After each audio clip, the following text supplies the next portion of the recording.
This is what justice looks like.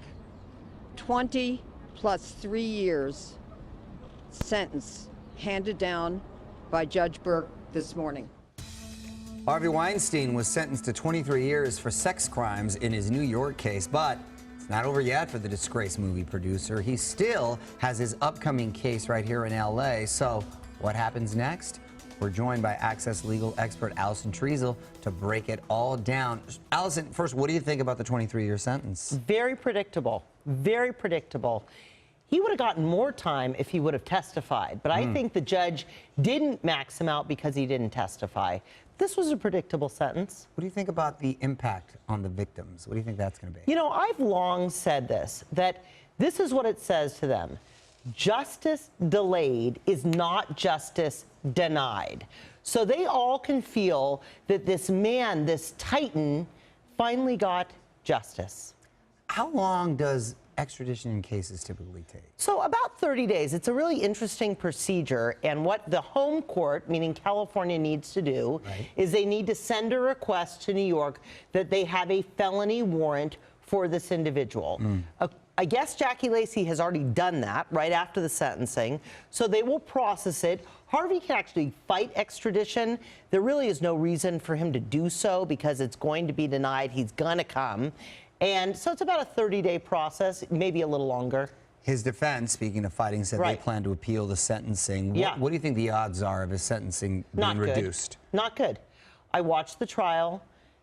There really is not much to appeal because the jury found him not guilty on the most serious of counts.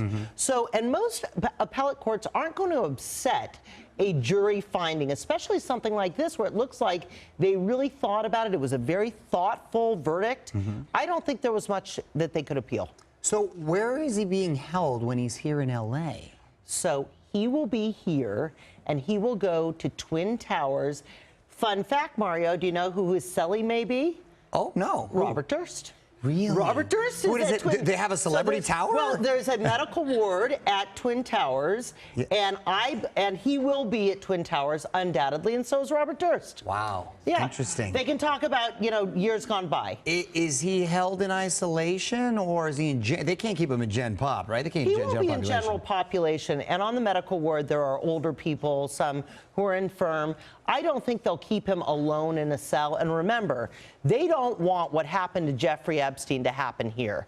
They do not want him to commit suicide. Yeah, that would be a bad look. Yes, it would. What charges and time is he facing at this point? 4 felony counts, 2 victims, all sex assault related counts. So there's a rape count.